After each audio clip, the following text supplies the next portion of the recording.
Yang perlu sekarang dibicarakan dalam Rijalul Hadis ini ada dua Ahmad. Yang satu adalah Ahmad Al-Muhajir yang dilahirkan sekarang di Baghdad.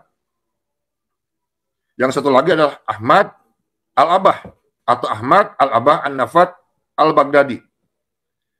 Umur keduanya hanya berbeda 5 tahun.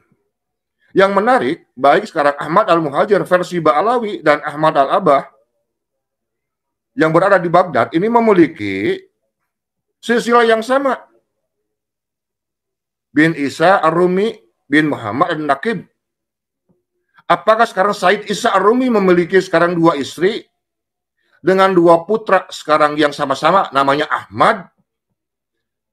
Atau bagaimana? Ubaidillah. Nah, sosok Ubaidillah, kira-kira perbandingannya bagaimana nih, Pak Kiai?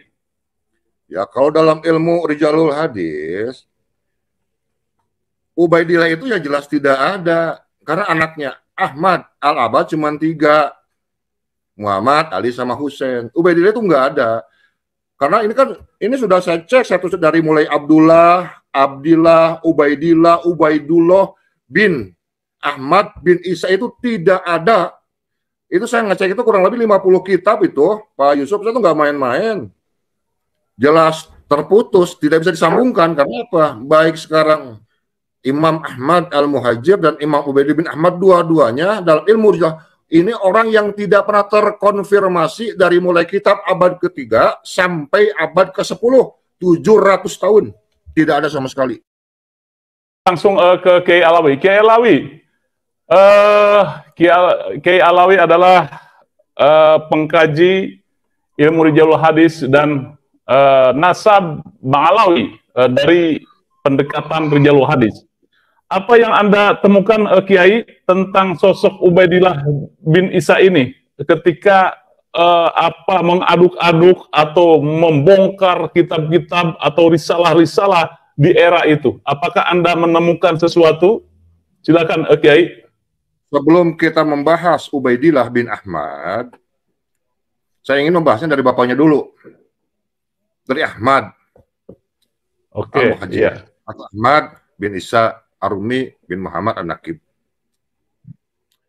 Di sini ada kesimpang siuran sejarah antara Ahmad Al-Muhajir dan Ahmad Al-Abah. Kalau kita bicara sekarang targetnya adalah Rijalul Hadis, sosoknya perawi sebagai seorang reporter, seorang informan yang mengumpulkan berbagai informasi. Sebetulnya ada beberapa nama ini yang beredar. Yang pertama, Ahmad Al-Muhajir bin Isa. Ahmad bin Isa. Ahmad bin Isa bin Muhammad. Ahmad bin Isa bin Muhammad An-Naqib.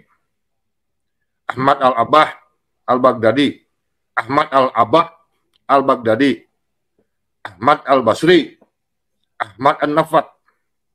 Dalam ilmu Rijalul Hadis, sudah umum bila seseorang sekarang memiliki banyak nama, lazim dikatakan sebagai mukhtalifun, kathirun jiddan, alias pembohong, pendusta.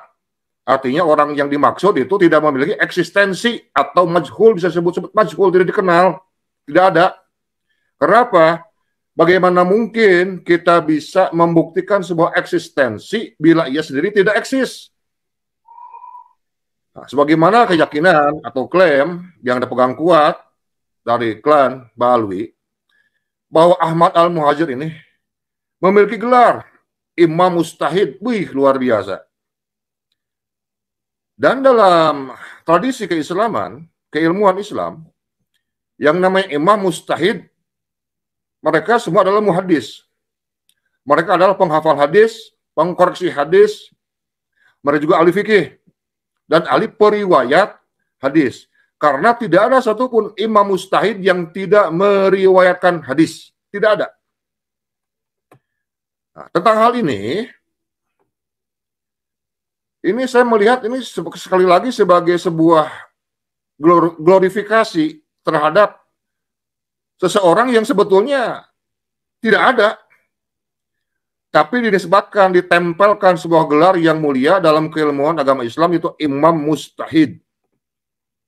Nah, sekarang kita lihat versi Ba'alawi bahwa yang namanya Ahmad bin Isa ini dalam berbagai manakib kelahirannya ini banyak.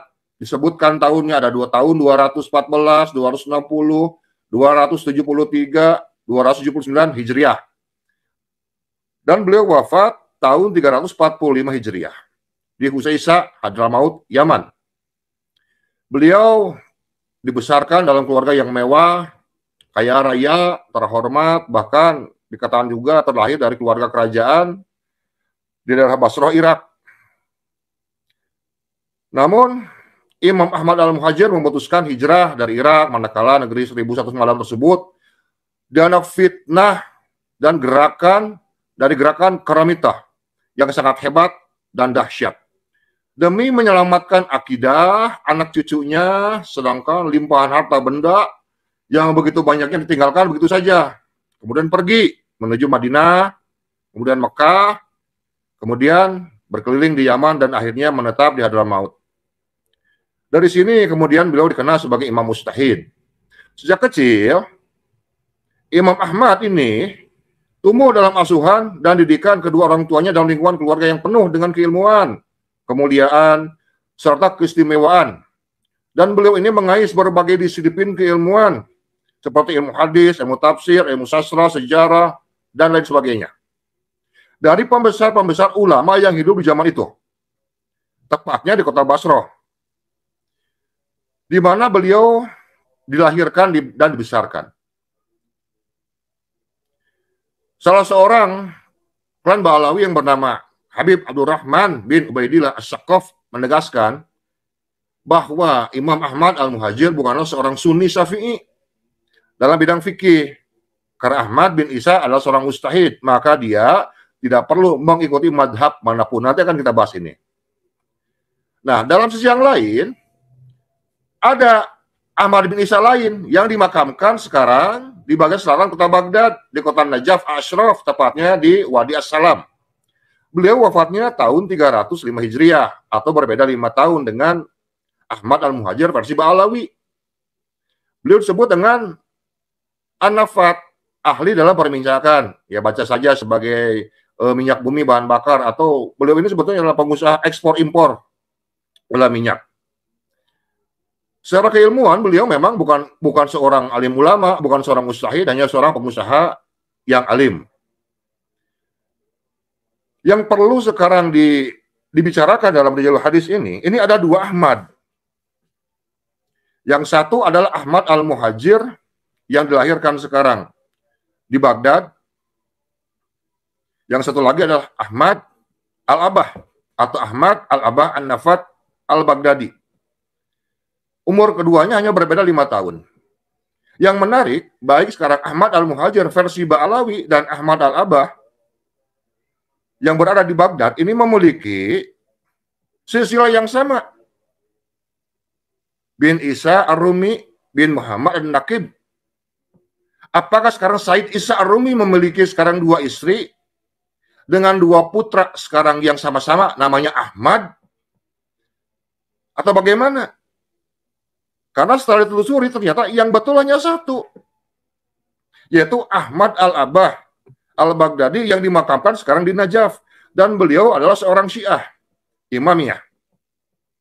Kita buatkan analisanya sekarang begini. Bila semua kitab dan kesaksian menyebutkan bahwa Syahid Ahmad al-Abah dimakamkan sekarang di Najaf, lalu siapakah yang dimakamkan di Hadramaut? Logikanya, tidak mungkin orang yang sama punya kuburan lebih dari 1, kecuali yang satu asli dan yang satu palsu. 2.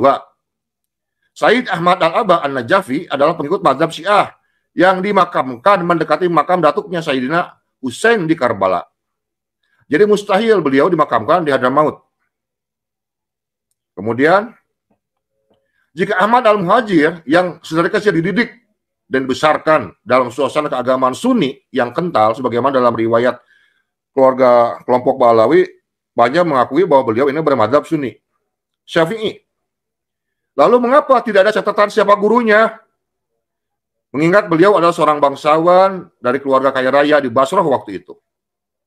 Yang keempat, lalu mengapa juga tidak ada sejarawan di zamannya yang menuliskan bahwa Ahmad al-Muhajir berguru kepada Syekh Anu dan Syekh Anu Padahal katanya Imam Ahmad Al-Muhajir kecil ini mengais berbagai disiplin ilmu.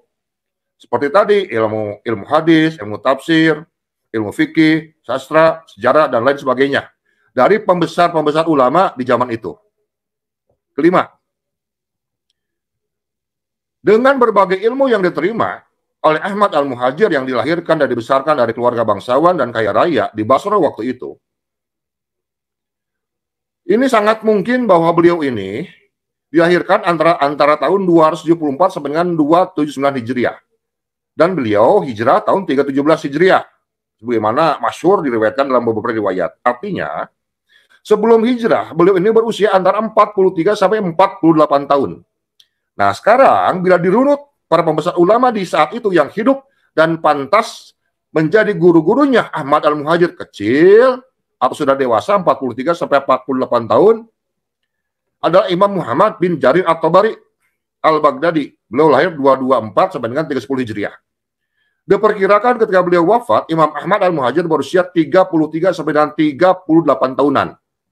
Dan murid-murid Imam Muhammad bin Jarir At-Tabari antara lain dikatakan oleh Al-Hafidh Ad-Dhahabi adalah Abu Syu'aib, Abdullah bin Al-Hasan Al-Harani, Abdul Qasim At-Tabari, At-Tabarani, Ahmad bin Kamil Al-Qadi, Abu Bakar Syafi'i, Abu Ahmad ibnu Adi Al-Mukhallat bin Ja'far Al-Bakhrahi, Abu Muhammad ibnu Zaid Al-Qadi, Ahmad bin Al-Qasim Al-Qassab, Abu Amir Muhammad bin Ahmad bin Hamdan, Abu Ja'far bin Ahmad bin Ali Al-Qatib, Abu Ghafar Al-Ubaidillah Al-Hudaybi, Abu Al-Mufaddal Muhammad bin Abdullah Asy-Syaibani, Mu'alla bin Sa'id, dan banyak lagi. Bila benar Imam Ahmad Al-Muhajir mengais ilmu dari para pembesar ulama saat itu, mereka adalah murid-murid terbaiknya Imam Ibnu Jarir At-Tabari yang pasti akan sangat senang untuk mereferensikan sebagai guru-gurunya Imam Ahmad Al-Muhajir. Tapi kenyataannya, tidak ada satupun riwayat yang mereka memiliki murid yang bernama Ahmad bin Isa, atau Ahmad bin Isa meriwayatkan beberapa orang dari mereka adalah guru-gurunya. Tidak ada sama sekali. Kemudian yang keenam, tadi dikatakan bahwa menurut Habib Abdurrahman bin Ubaidillah Asy-Syaqqaf menebaskan bahwa Ahmad Al-Muhajir, beliau ada seorang mustahid, sehingga beliau bukanlah seorang Sunni dari Syafi'i. Maka beliau tidak perlu mengikuti madhab manapun. Sedangkan yang masyhur dalam dunia keislaman bahwa Imam Ahmad Al-Muhajir adalah seorang Sunni. Dan pernyataan beliau yang menyatakan bahwa Ahmad bin Isa adalah seorang mustahid, maka dia tidak perlu mengikuti madhab apapun, adalah pernyataan yang salah dan menyesatkan. Karena mayoritas mustahid, fuqaha, dan ahli hadis semuanya bermadhab. Contoh, pendiri madhab Maliki, Imam Malik; pendiri madhab Hanafi, Imam Abu Hanifah; pendiri madhab Syafi'i, Imam Syafi'i; pendiri madhab Hambali adalah Imam Ahmad bin Hanbal, dan semuanya adalah mustahid mutlak mustakil. Pertanyaannya, lalu sejak kapan Imam Ahmad bin Isa dikatakan sebagai pendiri madhab Ahmadi atau Al-Muhajiri? Semua adalah kebohongan yang nyata. Pengakuan internal yang diviralkan tanpa disertai pengakuan eksternal yang sudah viral adalah sebuah kedustaan. 7. Dikatakan tadi bahwa Ahmad Al-Muhajir pada tahun 317 itu meninggalkan Basrah, hijrah ke Madinah sampai tahun 318. Berarti beliau 1 tahun dari Basrah ke Madinah, 317 sampai 318. Kemudian pada tahun 318 Hijriah beliau ke Mekah untuk menunaikan ibadah haji dan tinggal di sana sampai tahun 320. Artinya 1 tahun di Madinah, 2 tahun sekarang beliau menetap sekarang haji di Mekah. Hanya ini tidak masuk akal. Kenapa? Tidak masuk akal. Karena yang masyhur bahwa pada tahun 317 Hijriah di Mekah terjadi pembantaian besar-besaran sejumlah kurang lebih 30.000 jamaah haji oleh gerakan Qaramitah. Maka tidak mungkin sekarang ketika sekarang Imam Ahmad Al-Muhajir dari Basrah 317, kemudian beliau berangkat ke Madinah, berangkat lagi sekarang ke Mekah, yang waktu itu masih dikuasai secara penuh oleh gerakan radikal dari sekte Syiah Ismailiyah dengan mengatakan yang menyatakan dirinya sebagai gerakan Qaramitah. Ini sulit dipercaya, ada 2 riwayat yang bertentangan. Karena mustahil, karena kan beliau mengatakan bahwa beliau pergi itu kan dengan anak istrinya, berikut 70 orang pembantunya untuk menyelamatkan akidah sunninya. Kemudian ini seolah-olah beliau seperti masuk sekarang bukan hanya ke kandang singa masuknya, tapi beliau ini masuk ke kandang pembunuh berdarah dingin, seperti memberikan nyawa. Ayolah. Jadi ini sebuah kisah sebetulnya yang tidak logis dan tidak masuk akal sama sekali. Nah, riwayat tentang pembunuhan besar-besaran tentang sekte Karamita ini diriwayatkan secara detail oleh Imam Ibnu Jarir at-Tabari dalam kitab Tarikhul Umam wal Muluk, kemudian oleh Ibnu Katsir dalam kitab Bidayah wal Hidayah, kemudian juga oleh Ibnu Asir dalam kitab Al-Kamil fit Tarikh. Sekarang itu analisa pertama. Sekarang analisa yang kedua. Ahmad Al-Abai itu diyakini sebagai penganut mazhab Syiah Imamiyah. Yang makamnya itu di Najaf, Irak. Sedangkan Ahmad Al-Muhajir itu oleh Ba'alawi diyakini sebagai penganut Sunni Syafi'iyah. Yang kedua. Kedua Ahmad ini diklaim memiliki silsilah yang sama-sama bin Isa Ar-Rumi bin Muhammad An-Nakib. Kok bisa? Mungkinkah mereka adik kakak? Beda ibu? Karena memiliki silsilah ke atas yang sama. Ataukah Sayyid Isa Ar-Rumi memiliki dua orang putra yang sama-sama namanya Ahmad? Tiga. Menurut Ba'alawi, Ahmad Al-Muhajir seorang imam dan mustahid, bukan seorang pengusaha ekspor impor minyak. Menurut Syiah, Ahmad Al-Aba itu pengusaha ekspor impor minyak, bukan seorang mustahid dan seorang ulama. 4. Dua orang yang berbeda, yang satu bermadzhab Syiah, yang hidupnya di Baghdad, dan wafat di Najaf, Irak, yang makamnya dibangun pada abad keempat Hijriah. Tapi dalam waktu yang hampir sama, beliau juga seorang Sunni Syafi'iyah, yang hidup di Basra dan wafat di Husaisah, Yaman, dan makamnya dibangun pada abad 9 Hijriah. Bagaimana penjelasan logisnya bahwa Ahmad Al-Muhajir yang wafat pada abad keempat Hijriah, tapi makamnya baru dibangun abad ke-9 Hijriah. Lalu disimpan di manakah mayatnya selama 500 tahun tersebut? Terakhir 5.